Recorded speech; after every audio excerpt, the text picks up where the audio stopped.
The answer is take little risks and you build calluses to risk, and then risk becomes easier and easier and easier. That's what people have to remember. Take a small risk by doing something, and then all of a sudden that doesn't seem like a big deal anymore. Then you take a bigger risk. This is Intentionally Ever After. Join intentional lifestyle coach Joe Bukartek for a series of personal conversations and coaching sessions with various people about how living with intention shows up for them.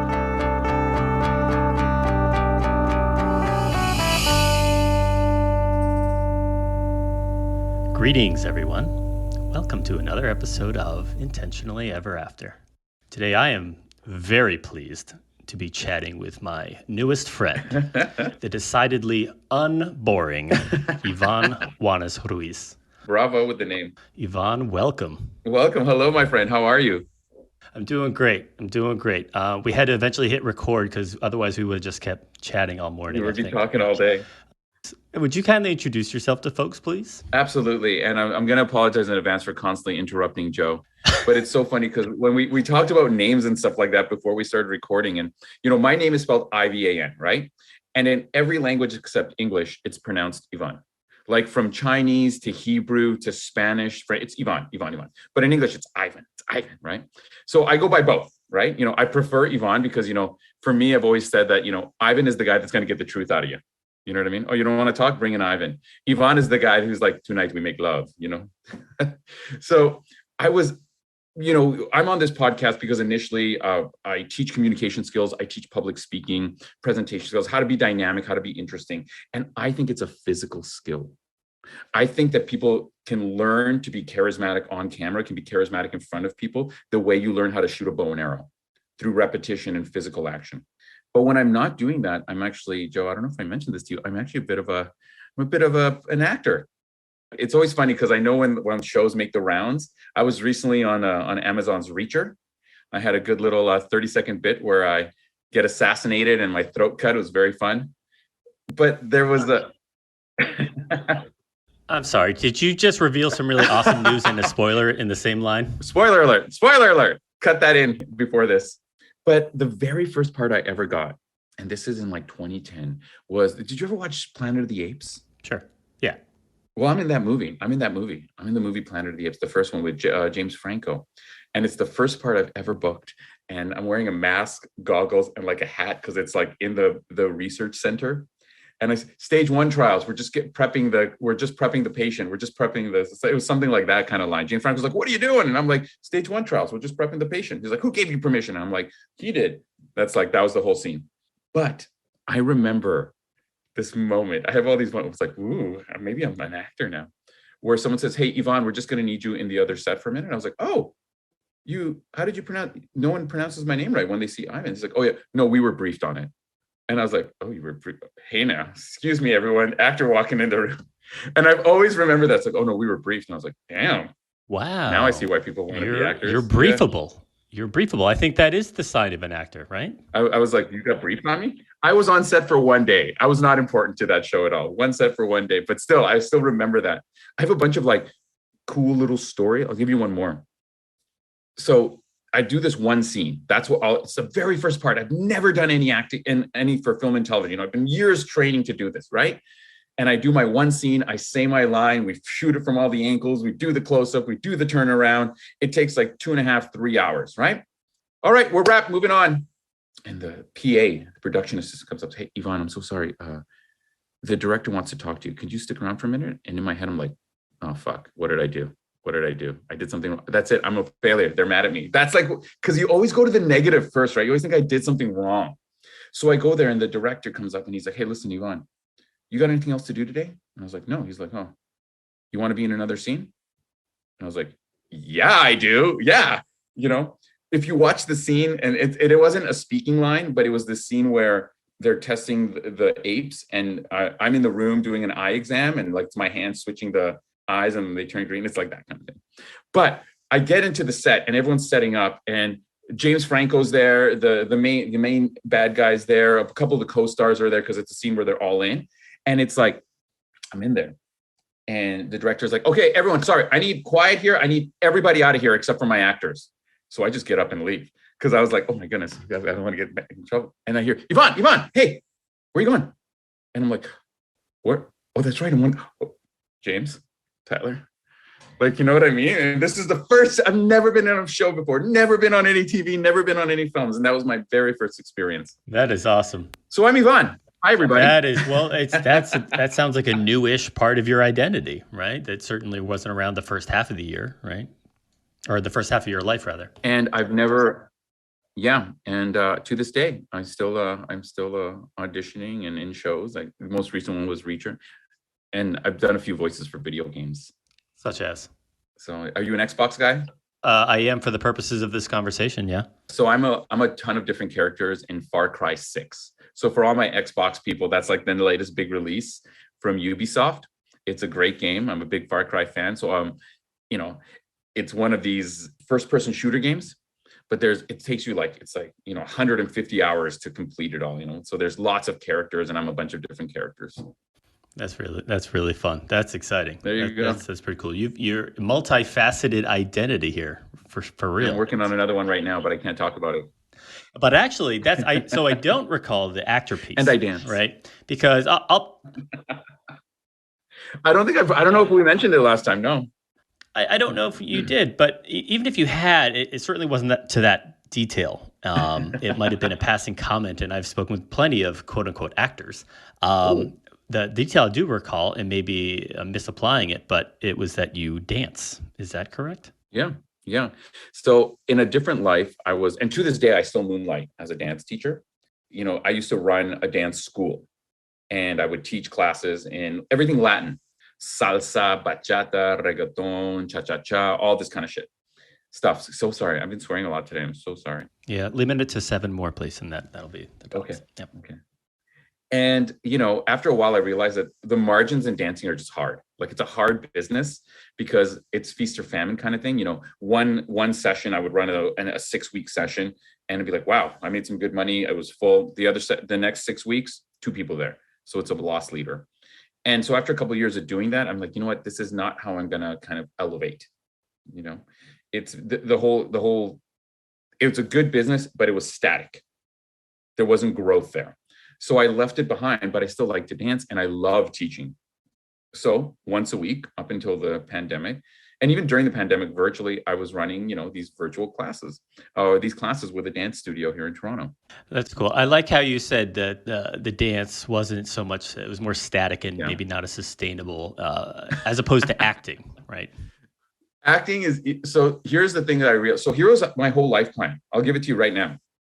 When I started, I graduated university, and I worked in finance, and I hated it, and I wasn't good at it. And I burnt out after 6-7 months. I worked in pharmaceutical sales, and I hated it. And I burnt out after a year and a half, I worked in HR, and I just didn't like being in an office. I didn't burn out. I just quit. I was like, I'm not good at this. I don't like it. I worked in the non-for-profit. I was a personal assistant, and I worked in all these jobs, right? And I realized something.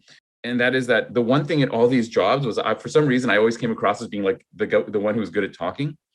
And it wasn't because I was naturally good at it. Is before I went to university, I had a job where I travel around and do workshops, when I was 17, 18 for elementary schools. So I had a lot of experience. At university, I was always speaking.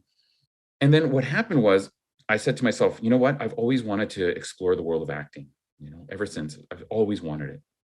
So here's what I'm going to do. I'm going to explore the world of acting, but I'm also good at speaking. For fun, I did dancing. So I'm going to start taking acting classes, okay? And my side gig will be, I will try and do corporate training, try and teach people communication skills. And instead of trying to teach the public, what I did is I really just pitched myself to organizations. So I never had to worry about attendance. A client would hire. That's what, how a lot of people, they're online and they're like, I can teach you to be whatever, make a 6-figure income by being a professional speaker. And I'm like, you're a con artist. But anyway, I never did any of that. I just went to clients. And so what happened was, because acting, you have zero control.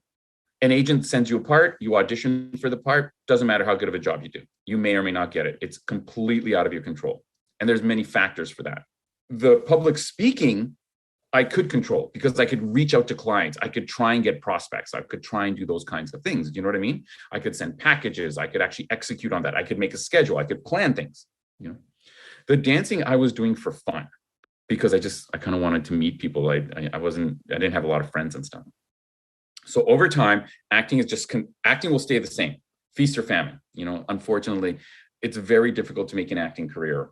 It's very difficult, and sometimes I'm like some years I'm in 4 or 5 shows and I'm like, I made it. And then the next year, nothing. And that's so many working actors. 99% of actors, that's their life. I didn't want to be 70 years old and living that way. The side hustle of salsa just is always giving me love. Like after a while, people ask me, can you teach? So I said, sure. Now I just do it as like a little fun side hustle.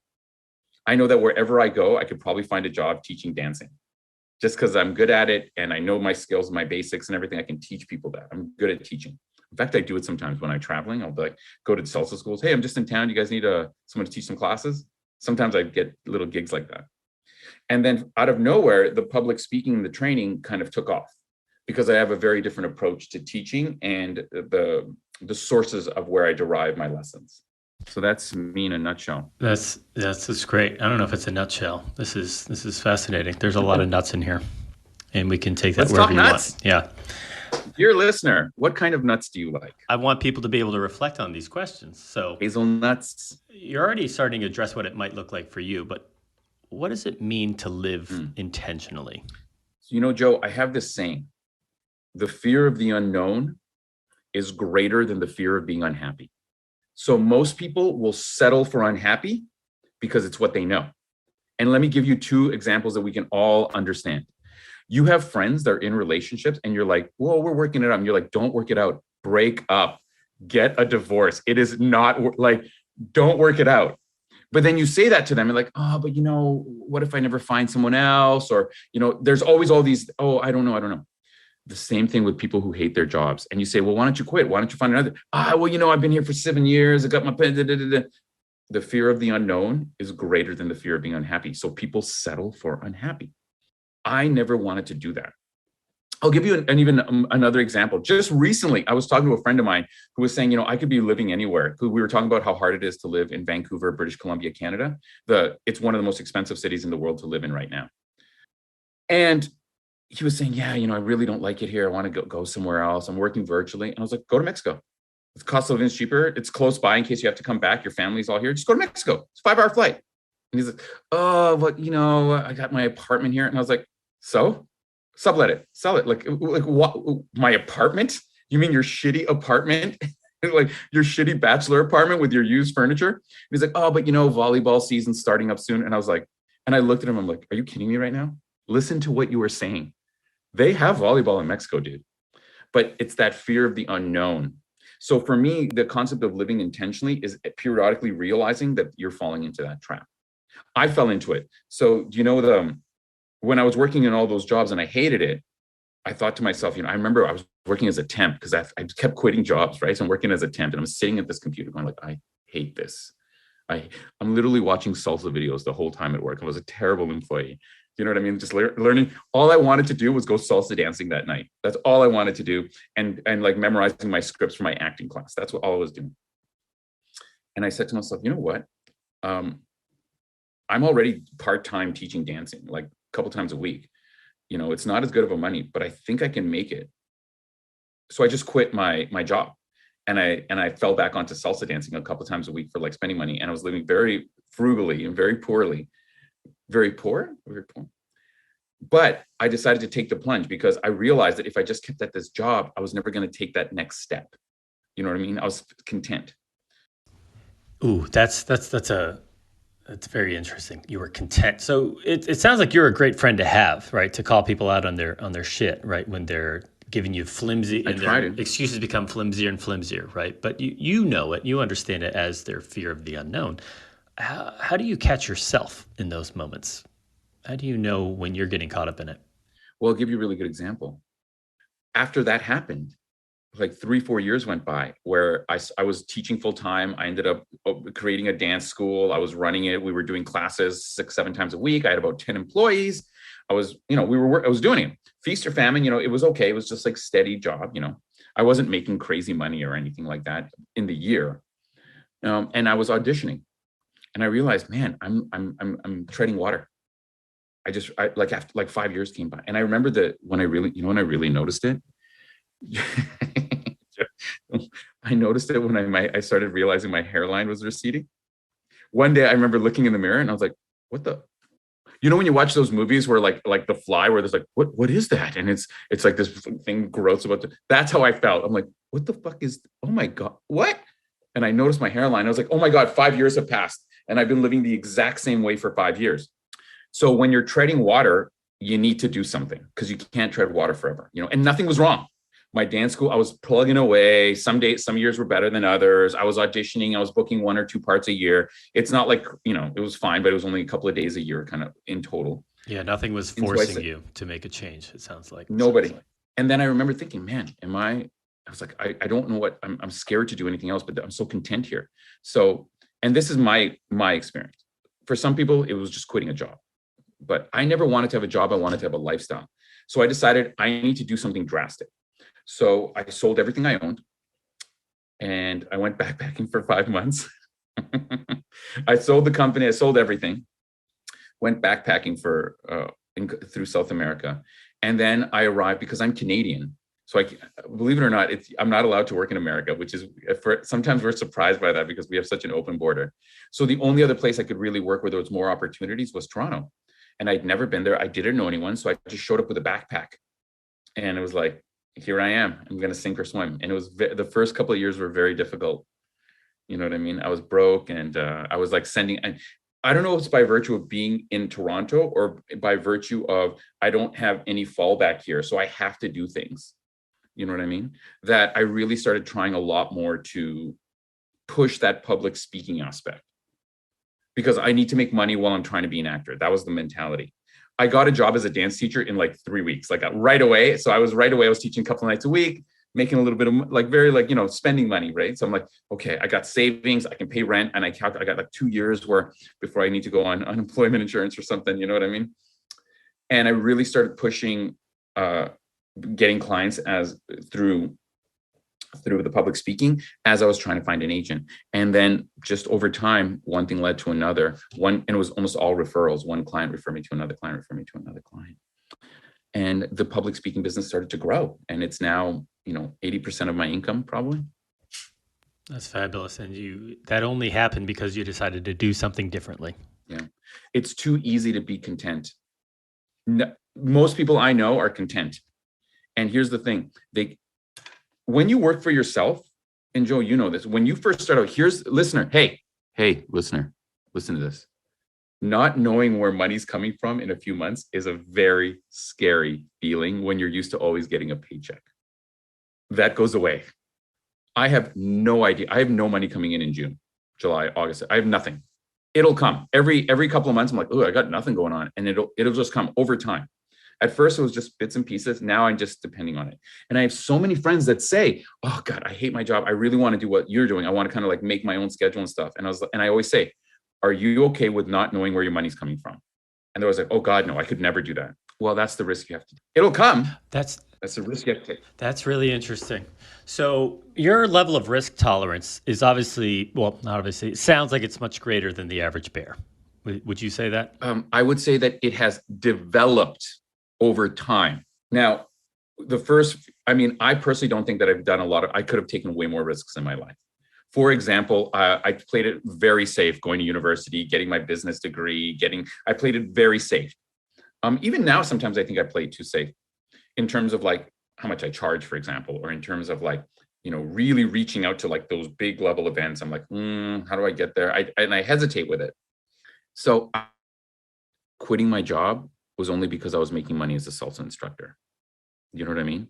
But I felt brutal, like because I was making nothing. I was making below like 18,000 a year, maybe. It was terrible. I felt like a huge loser for years. But then things started getting better. I'm actually going to tell you the story.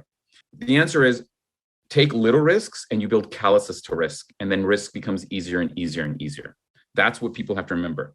Take a small risk by doing something, and then all of a sudden that doesn't seem like a big deal anymore, then you take a bigger risk. That's something, if you're in the middle of your life right now, not at the beginning, that's what I did. I took little risks, and then finally that big risk of selling everything I owned and moving.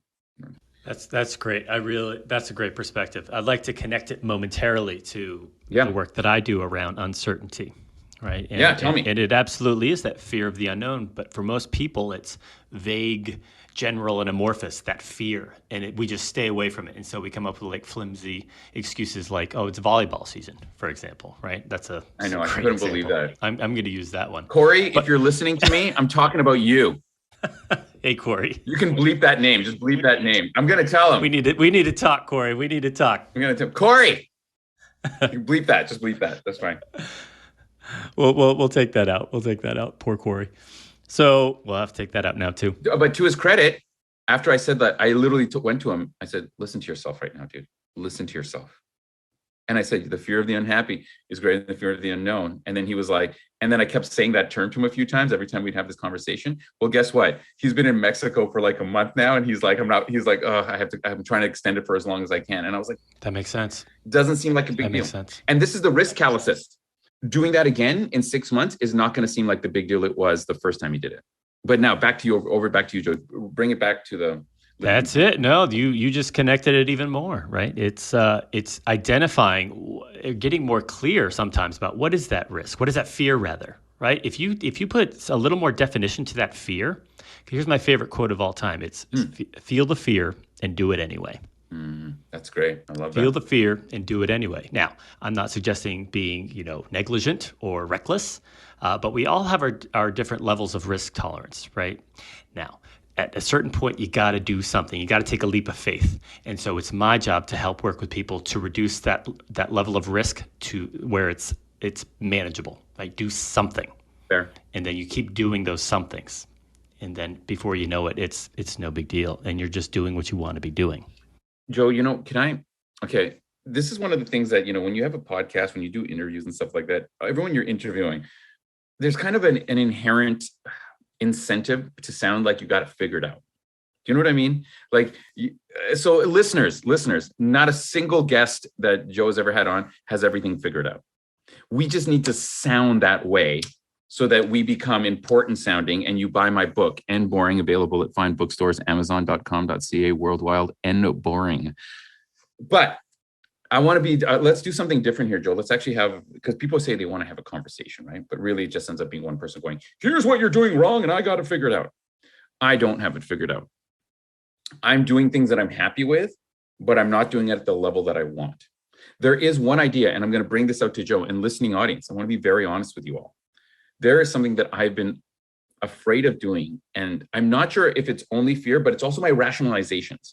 And that is, in Canada, it's almost impossible to find an acting career in Canada because all the major parts for film and television, most of the major parts are cast in Los Angeles. So in Canada, if you got a really good agent, you may be auditioning for some bigger parts, a little bit of salt, throughout the year. But by and large, the major parts are booked in LA by actors in LA. I have never gone to LA. And in my head, here's the two reasons why. And this is what people in Canada say. Number one, I'm not technically allowed to be working in America, so casting directors won't see me. Number two, way more competition. I could be niched in Canada, but there's way more. So for example, in Toronto, if there's 50,000 actors, in Los Angeles, there's 300,000 actors. So I say that to myself all the time. Why go down there? It's just going to be a waste of time. Why go down there? It's going to be a waste of time. And to this day, I haven't fully resolved it. I know maybe I could apply for a visa and then go down there. And because so much of my work is virtual, I could what if I spent a year down in Los Angeles working? Could I do that? But I haven't. And that's just me being honest with everyone, because that's my next struggle. And then I wonder if it's too late. I love it. It might be too late, Sure. Oh my gosh, this is so good. Thank you for sharing this, by the way. This is me being vulnerable. And actually, and I appreciate you calling out, the lack of polish that any of my guests have had, right? But it's true. It's actually something that I prefer is if people, share what's actually going on in their lives. But I love that you're sharing this, and I appreciate it. It's the narratives that you've been telling yourself, right? And it's not that even these narratives are untrue, right? There's probably some level of truth to them, right? It's not about that they're outright lies, so that's one thing, that those are easy to poke holes through. You use logic, right, to poke holes through them. But sometimes they're partially true, but they're unhelpful. Yeah. Okay. Well, that's a good idea. Just because they're true doesn't mean they're helpful. That's a great line. Right. It was the narrative is there to protect you from something, protect you from what, I don't know, failure, from falling on your face, from uncertainty, from living a certain part of your life over again. Who knows, right? We could dig, but we don't really need to. What I'm suggesting here is the narratives you've been telling yourself, true as they may feel or be, they're not helpful. So why not try another narrative? Why not tell yourself another version of the story that is helpful, that brings you some level of motivation, that gets you to actually do one of those small risks that you're talking about, right? It's all about reframing the narrative. Yeah, and me saying that, when you say that to me, because every single person who gives you the reasons why they can't, whether it's logical or emotionally based, has little fantasies and little workarounds. So for example, I have one friend who is much more successful as an actor based in Los Angeles, and she has done a bunch of things recently. She has an in with DC because she used to host a show for DC, and she's quite, she's not like crazy booking, but she's booked a lot more roles than I have and much bigger roles than I have. So whereas I've been going like this, like flatlining, she's been on an upward kind of trend. And I think to myself, well, maybe I could go to LA, or maybe I could just reach out to her and be like, yo, would you let me talk to your agent? Would you let me talk to your manager? Or could you forward this on to your agent or manager? And I could ask. She's not a friend. She's more like a business. We were in Supernatural together. We did a couple of days together on Supernatural, the TV show. So, and happy birthdays, professional acquaintance. That could be an in, right? And then the agent would be like, no, I'm not interested. Can't really work with someone in Canada. And that could happen, but at least then I tried, right? It's also been like 4 years since I've seen her. Okay, so it could be, hey, I was talking about you today on a podcast. I wanted to let you know. You should give it a listen. It's about restarting the conversation, right? Maybe. That's a great idea. And you're already aware. What's the worst case scenario here, right? It's a no, right? It's a who no. Is this? New phone, who dis, right? Maybe that's the worst case scenario. Mm-hmm. Do you think you'll survive that worst case scenario is the question. Yeah, I mean, one of the greatest things about being an actor is that you get very good. Working for yourself, you get very good with rejection. Very good with like, it's not for you. Okay, I'm very good with that. Right. The other piece that would give you an additional callus, right? Right, and that would it would say, well, I was right all along. But then it reduces or eliminates altogether the what if. You won't wonder what if because you just did it, and yep, I was right. You know what's so funny, Joe? One of the things I always say. And I say like the fear of the unknown is greater than the fear of being unhappy. I say that to myself constantly. That's like my little line. I have this other line. The only regret in life is regret. The thing that keeps you up at night is not when you asked out the person and they said no. It's when you never asked and you wonder what would have happened if, that's the thing that keeps you up at night.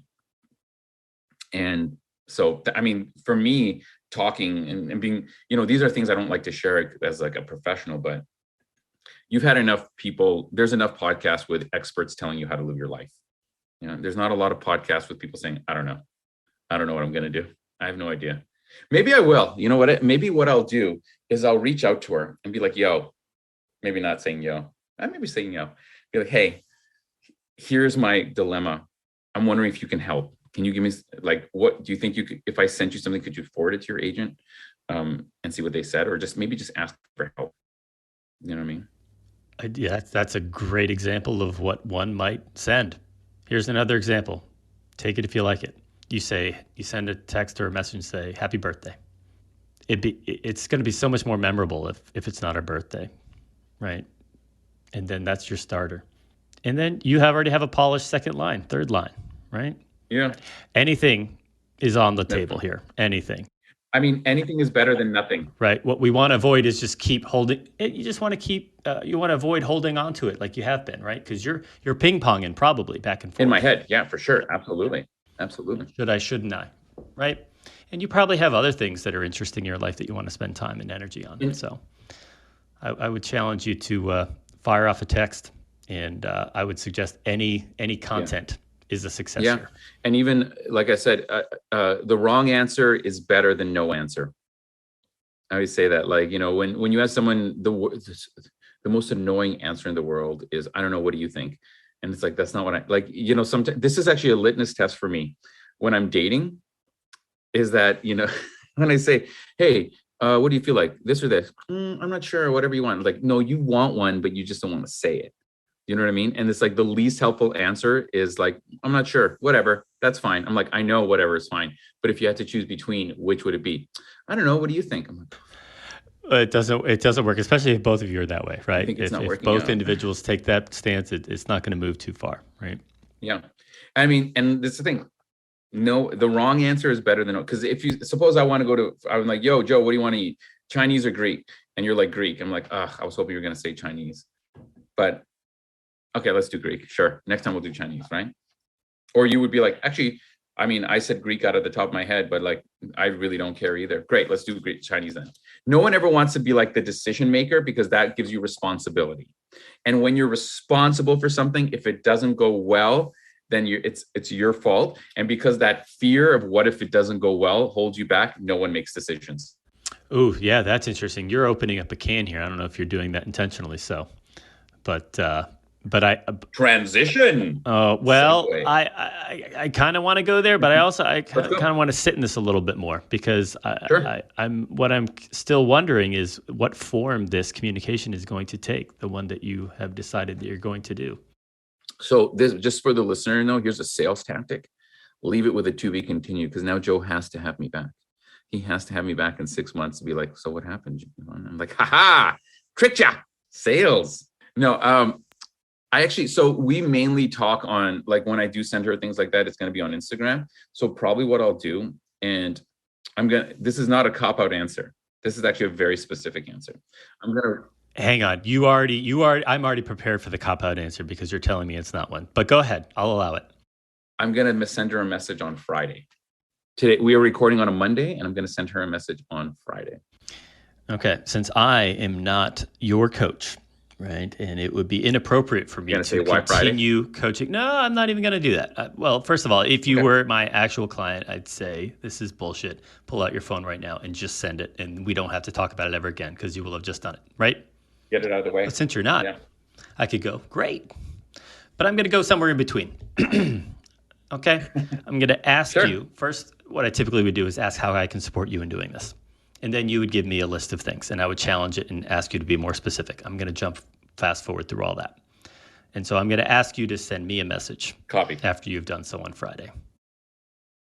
I will commit to that. I will Wonderful. Commit to sending you a message on Friday. I look forward to it. After I sent your message. Yes. And there's reason. I'm not even going to give you the reasons why it's going to be Friday, but it has to. No, I don't need to hear excuses. It doesn't matter to me. It doesn't matter to me. Look at that. You need to continue perseverating over it for the next 5 days. Like that's sometimes people like that feeling. I understand.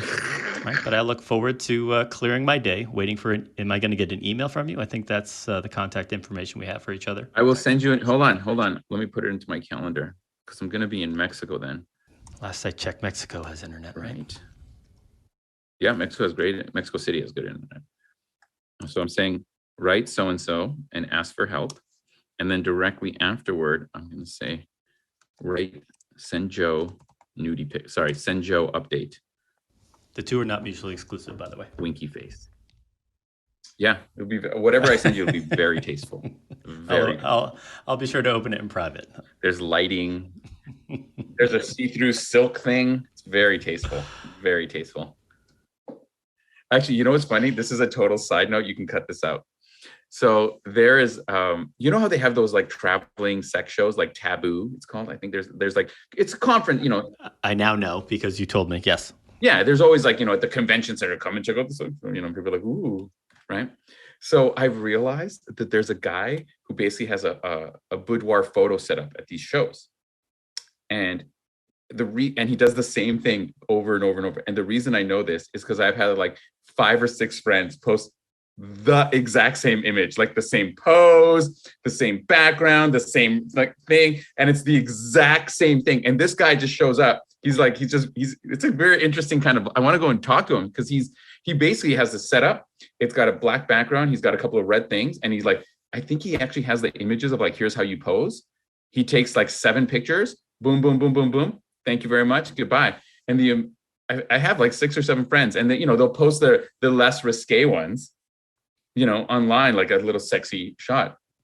And I just keep seeing it over and over and over. That's great. The formula for success, it sounds like. Yeah. I mean, this guy's got it. If you want to travel, it's probably like very carny-ish. It's like being in a car, like being a carny. That's just a useless little side note. Oh, I don't know. Someone's going to grab onto that, right? I think there's something on that. There's some meat on that bone. The other kind of real thing that I wanted to do, and I'm doing more of now, is, money doesn't buy happiness. Money buys freedom. Money buys freedom to do what you want. The more money you have, the more you can do whatever you want, right?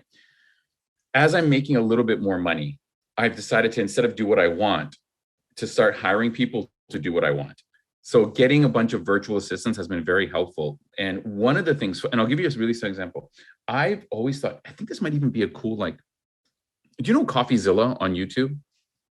CoffeeZilla? No, not yet. CoffeeZilla is this guy who basically calls out like multi-level marketing people and pyramid and scam artists, essentially. All these like TikTok, like financial influencers, all these guys, he calls them out, right? Like Ty Lopez, remember Ty Lopez? Super con man, people like that. There's another guy, and unfortunately he's from Vancouver, who's like the guru of just being a total con man. What's his name? Anyway, I can't remember. Well, you don't have to call him out. Sounds like someone else already is. CoffeeZilla. Yeah, CoffeeZilla's calling him out. Anyway, I see certain people who are saying like, here's a great side hustle. And what I've been doing is I've been hiring people to learn about the side hustle, see if they're actually going to work, right? And because I have a few side hustle ideas that I hired, because I know I'm too busy trying to create this career for myself. So I'm taking all the money I earn, I'm hiring someone, and I want you to do this. So for example, I've really been I wrote a children's book just randomly with a little song in it. I have no idea how to market it, sell it, or anything. So I just hired someone to look into it, reach out to publishers on my behalf. I have a website for actors that I'm trying to build. So I hired someone, and her main job is to take my voice thoughts, make them into blog posts and that kind of thing, and put them as blogs to grow that website, things I would never do. So if anyone here who is listening to this is trying to explore new realms because they're unhappy with what they have, but they're afraid of losing their income, start using your income, hire an assistant to do the things you want to do, to start exploring for you. So that way you don't have to take the time, and it's a way to mitigate the risk, because what's a couple $100 in a year? Yeah. Well, it sounds like it's data points. You're collecting data points and you're outsourcing or delegating essentially these areas of interest or areas of exploration. You don't want to devote your full self to it, but you're willing to devote a little bit of resource towards it. Yeah. And I think that's a really easy way to start taking risks for people who are listening. Getting someone to do the research, do the things for you. So there's people I've always wanted to be a scuba instructor kind of thing. Or I want to really find out about what this drop shipping thing is all about. So I just hired someone to find out if this person who says it's that easy, it's actually review them, find them other people's opinions about it, see methodologies, and get back to me in a week. There's a certain person on Instagram who I'm actually hiring someone to say, is this a viable business model, or is this a scam? I want you to watch their videos. I want you to read the comments below if there's any substantial comments, or is it all just spam comments? Because that's a telltale sign. Do some research on this person. Do they have any testimonials? Maybe reach out to those people on my behalf. This person has tasks to do before I decide to jump into it. And it's kind of the next level of exploration for me right now. This is great. This sounds very intentional. Do you mind spending an extra minute getting a little more granular on how a listener might go about finding this person? It sounds like you're sharing already what the conversation sounds like as you're hiring them. Do you mind taking an extra minute and getting a little more logistical about it? Absolutely. So there's a couple of different avenues by which you can find virtual assistants. And there's a process that I have used that I find is very effective, which really goes all the way back to the 4-hour work week kind of concept. But here's what I do. So number one is there's 2 avenues that I approach: paid and unpaid.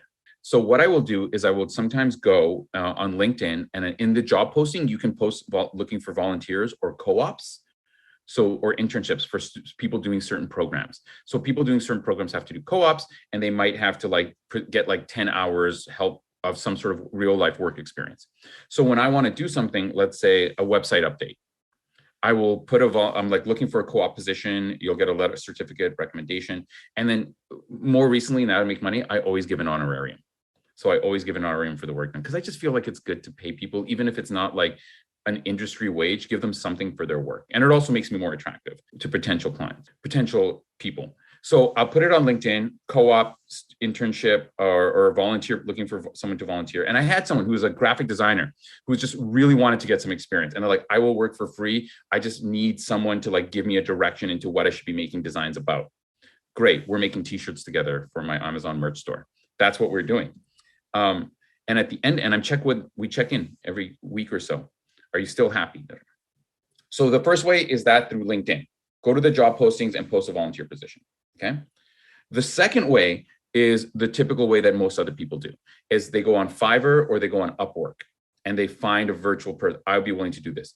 So what I do is this: I will write someone on Fiverr, for example, because they'll have different cost streams, and I'll say, here's exactly what I'm looking for. Can you give me a quote? And I'll do that with 5 or 6 people on Fiverr that I think have what I'm looking for whatever task. Let's say it's designing a teachable store. Okay. So I'll write 5 or 6 people, designing a tattoo for my chest. Just another example. And I'll find 5 or 6 people. The tattoo one was a joke. So then I'll select someone and I'll pay them to do it for me. I know I could do it, but it's do it for me. Now, once you hire someone, here's the thing. Here's what I have found is the magic formula.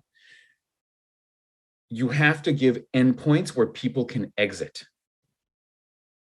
because it saves you and them. So here's what I do. Let's suppose I'm hiring a virtual assistant for just various tasks. I just need someone to do ABC. It's not one job. It's a bunch of things. It's 10 hours a week. When you first hire them, you say, hey, I'm looking for 10 hours a week, but let's build up to 10 hours a week. Here is one task. Can you work on it for 1 hour and then just give me back? Great. Okay, cool. So now I say, this is so I can measure what is reasonable to do within an hour for you. Here's another task. Can you work on it for 1 hour and then get back to me? That's the first week. After that week's like, okay, can you please work 5 hours? And what do you think is reasonable in 5 hours?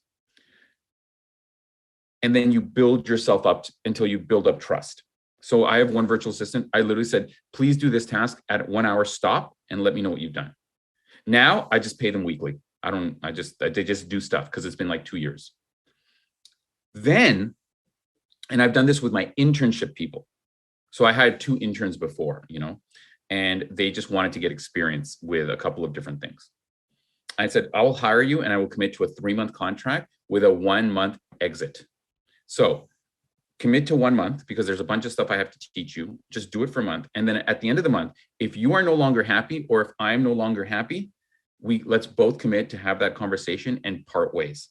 Because one of the best ways to convince people to do something is to give them an exit. If you said, in 2017, if you said, I want to work from home 2 days a week, your boss will say no. If you say, I would like to try working from home 2 days a week just for the next 2 weeks, it's way harder to say no to that, because there's an exit. So that's how I've done it. And here's what's happened. I've had a few people that after a month, it was not working out. I was doing more work trying to get them to figure out what they needed to do. They weren't in line with what I needed. So we said, thank you very much. Here's a certificate of completion. Here's an honorarium. Best of luck. If you ever need me, please reach out. Literally, that's what happened. That's great. Yeah. Yeah. And then others that have been with me for 2 years now. I have 2 that have been with me for 2 years. They now each have 2 or 3 people that I don't know that work that they've hired for me to do very specific tiny tasks. That's great. This is amazing, because you're just showing how it can build, right? And you're giving people a way to experiment with these ideas. Someone who has these thoughts constantly, but feel like they can't make a big commitment towards it, or they could never do this. You're giving them a great way to try it out, to experiment with it, and not leaving it in an open-ended relationship, but giving very specific touch points and having clearly articulated expectations, giving them an out, for example, right? Giving yourself one as well, right? And not setting yourself up, for failure, but setting everyone up for success. And it's okay if it doesn't work out, but let's give ourselves this specific timeline here to check back in. That sounds great. Sounds like it's working for you very well. It is. And I learned this process because, I'll give you another example. For a lot of people, they're going to want to build a website for whatever new thing they want to do.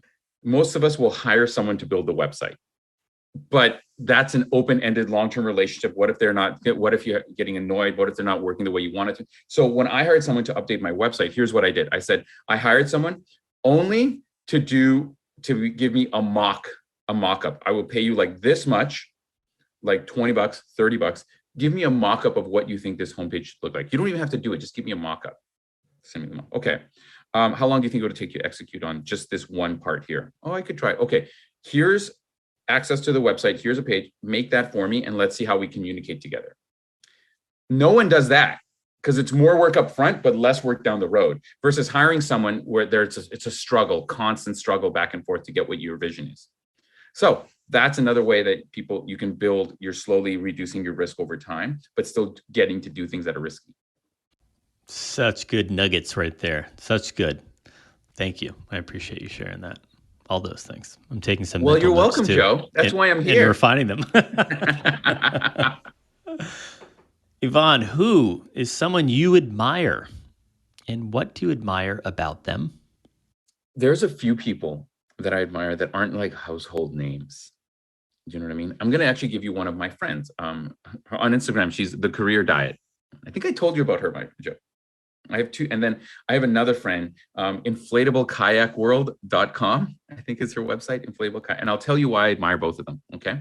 So my friend, and she runs an inflatable kayak. If you search inflatable kayak, she's the number 1 or number 2 hit, always. In 2005 or 6, she bought the book, How to Start an Internet Business for Dummies. Okay. She bought that book. 2 years later, she had this website that she was working on as she had her full-time job. And she did a website with her mom that failed.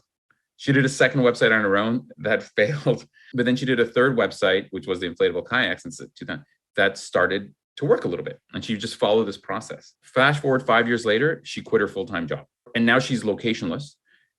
She runs that website primarily, and then a couple of other ones that are subsequent. That she taught her brother her process, and now they have a website that she kind of helps start up, and then he maintains.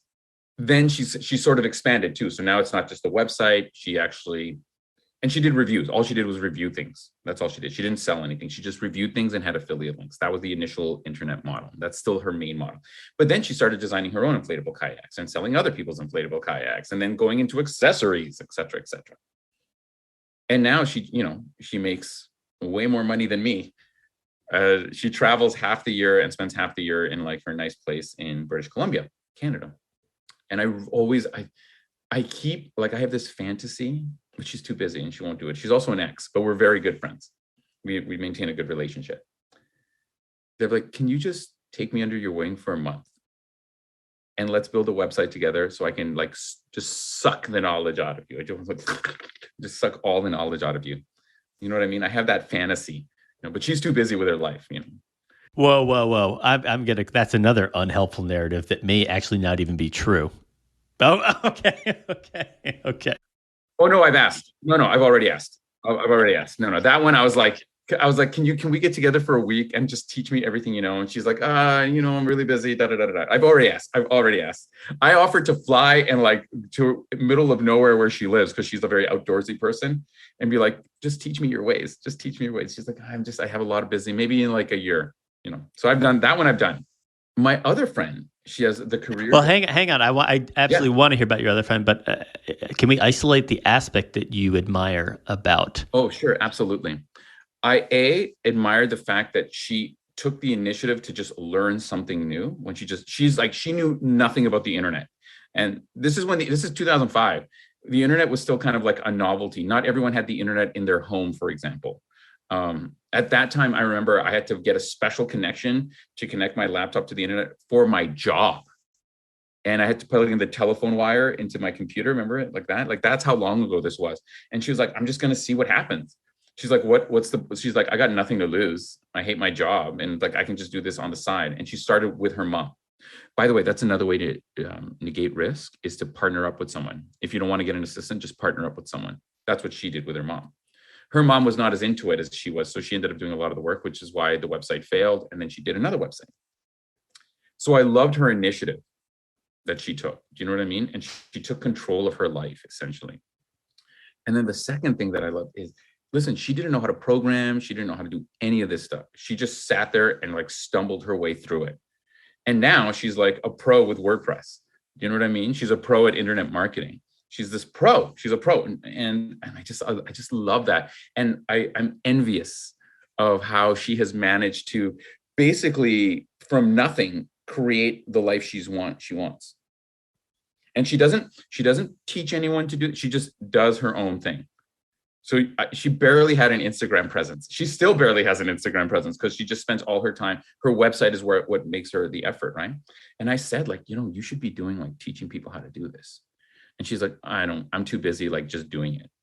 Which is why I'm always suspect, by the way, if people are like, here's how I made $100,000 in a month by drop shipping. I'm like, so why are you talking to us then? Because I really want to help people. Yeah, you're selling $1,000 course is what you're doing. Anyway, so that's what I admired about her. You had a second person. Sorry, I cut you off before you could share the second person. My second friend, yeah, it's a very similar story. She took a course. This is an old student of mine. And she took a course from another student that she remembered she went to school with. This person she took the course with started this course about how to create your own online course and feed it through your social media. It's like $1,000 course. And she's like, I know, but I decided like, she was working a sales job. She's like, I don't like it. I didn't like it. I thought I could bring more. This is interesting to me. So I wanted to like pursue my interest. So she took this course and just started following along. She started this Instagram profile about how to find a job. It's called the Career Dive. And for the first year, she just did it with 0 results. And she kept learning as she took the course. She was learning as she was going. She was making posts. It wasn't working. Making posts, it was working a little bit, slowly building, right? She kept at it for like a year, and now she has over 30,000 followers. And those 30,000 followers, that exposure, it's not the 30,000 followers, it's the reels that get hundreds of thousands of views because of people liking, etc., with the algorithms. That she has an online course. Like I think she did it on like Thinkific or Teachable, one of those like platforms you buy to have your own course. And she says that exposure drives enough. And when we first started talking, it was maybe 7-8 months ago. She's like, this is actually very pertinent. Okay. She's like, I'm getting to this point where I'm making about as much money through people buying my course as I am in my full-time job. She's like, but I don't know if I'm ready to quit. And we talked about it. And we just talked about it. I didn't give her advice. She just kind of vented to me a little bit. And I was like, oh, that's interesting. What are you going to do? She's like, I don't know, but I'm really scared. Flash forward, God, it must have been 2 weeks later. She's like, I just gave my notice. I'm just going to say, I'm just doing it. I'm just going to jump in there. And she's like, I realized that she was afraid of what happens if the course stops making money. That was what was keeping her from doing it, because it's not a regular paycheck, right? It's like her efforts are feeding that course. And she's like, but I just decided to take the risk. I don't think it's going to disappear, and that's that fear of the unknown. The security of the regular paycheck kept her unhappy for a while, but she quit her job and now she's doing really well. And the thing that I really admired about her is twofold. Number one, same thing as with my other friend. She decided to learn something she wasn't good at and see if she could do it.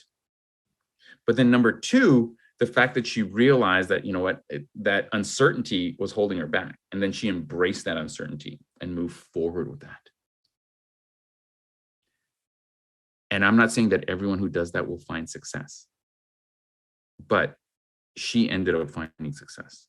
And another point here is both of these people didn't jump in. I think there's too much effort put into just sell everything you own and just do it without a parachute. Both of them eased in. Both of them slowly started, what are they called? They spread their risk out. slowly started building until it created momentum. And it was only after a time when it was when their side businesses had their own momentum that they decided to say goodbye to the safety. Right. So what you're saying is they started doing something about it, and not at the risk of their stable jobs. One can do that, but one doesn't have to do that, it sounds like. Yes. That's exactly it. How eloquently did Joe do that, listening audience? It took me 15 minutes of jabbering, and Joe's like, "Oh, is this what you're trying to say, Ivan? Is this what you're trying to say?" Yes, Joe. That's what I'm trying to say. Thanks, Joe.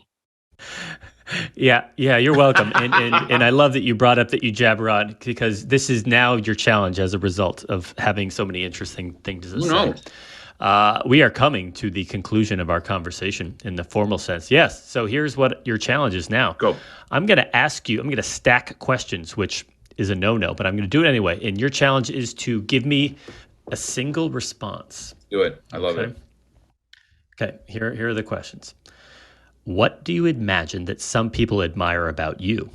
I'm leaning in. Okay. That's part one.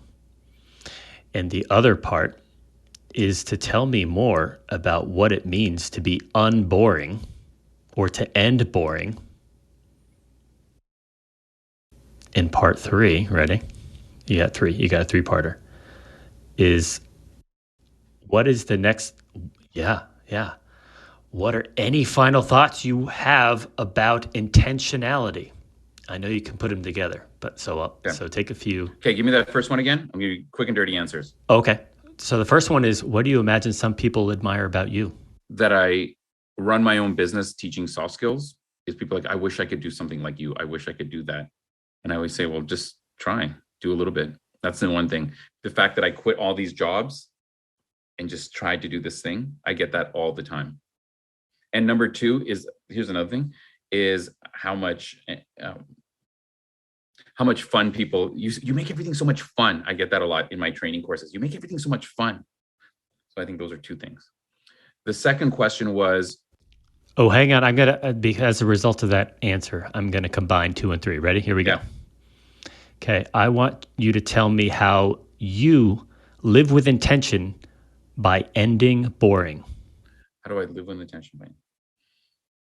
My goal in my fantasy is people looking forward to meetings. I want people to be like, oh, I can't wait for this presentation. That's something you never hear anyone say. That's my dream. I'm like, oh my God, I can't wait for this. I can't wait for this meeting. It's going to be so much fun. This presentation. Oh, presentation day. Yeah.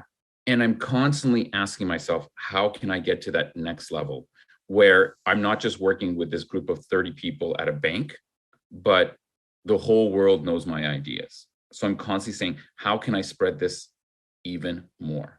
Because I want to change, dude. I want to be the next, How to Win Friends and Influence People. That book started leadership development. It's now stale. All the ideas are stale. Everyone is like, I'm an excerpt because of my personal experience. So I have it figured out. That's 99.9% of the people. Here was my personal experience. It must be how everyone lives. That's not me. When I first started learning, I went to the police interrogators. I went to poker players. How do you know when someone's lying? How do you know when someone's bluffing? I talked to buskers. There was the International Busking Festival that I attended, and I talked to all these buskers. How do you get people to take their earbuds out and stop and look at you? I talked to professional wrestlers. How do you get the crowd all rowdy? I talked to stand-up comics. How do you get that perfect delivery? I'm constantly learning from other aspects of life. I went and spoke with a couple of professors in neuroscience. I read their books and I went and interviewed them. How does the brain work? How does the brain process information? I talked to, what's his name? Bruce Buffer, UFC. I called him, I harassed him for 6 months. And I said, how do you become a good announcer? How do you prepare? These are things no one is doing. These are ideas no one has thought of as communication. I'm the only one who's combining them all together. I think about that, and that motivates me. I can't just leave this to my own ideas. I have to make sure everyone knows these things. So it keeps me up at night. Awesome. Well done. I hope you consider this interaction a success, because I absolutely was looking forward to it. I've had so much fun. I mean, this is yet another opportunity for me to rant on about my crazy ideas. And I want to say thank you, Joe, for taking the time to I humbly thank you for this guy from the internet for taking the time to chat with me and indulging me. This was a true joy and pleasure for sure, as have all of our conversations, both of them at this point, Ben. And I look forward to many more with you, recorded or otherwise. So thank you very much for taking the time to carefully consider my questions and to share your excellent perspectives. Can I do a quick plug? You may do a more than quick plug. Also, please know that any links will be in the show notes. Public Speaking Lab. Instagram, Public Speaking Lab. Website, publicspeakinglab.com. LinkedIn, Public Speaking Lab. Public Speaking Lab. And the reason I call it a lab, just a little selling point here, I never come in with canned content. I'm always experimenting in the room. So when people take my workshops, it's not me talking. I talk less than half the time. It's them experimenting with ideas. Love it. Love it. So good. One more time. Just like in university, when you were experimenting, you know what I'm saying? With ideas. Well, now we have to end on that. Okay. So now we're going to end on that. All right, Ivan. Here's to many more very intriguing interactions for us. I will talk to you on Friday, and you can update everyone. Yes, you better believe it. So hold on. Everyone who's listening, write notes in the comments for this podcast and be like, what happened with Ivan? Because if you do that, he'll bring it up on his next podcast. Okay? So everyone right now, be like, I demand more Ivan. Absolutely. I demand to know what Ivan did. Did he write you back or not? And then if not, then you can all harass me online. I love it. All right. They've been challenged. Thank you. Thank you very much, my friend. Thanks, Joe. Bye, everybody. This has been Intentionally Ever After, hosted by intentional lifestyle coach Joe Bukartek. If you would like to have your own intentional conversation with Joe on or off the air, visit intentionallyeverafter.com. Thanks for listening.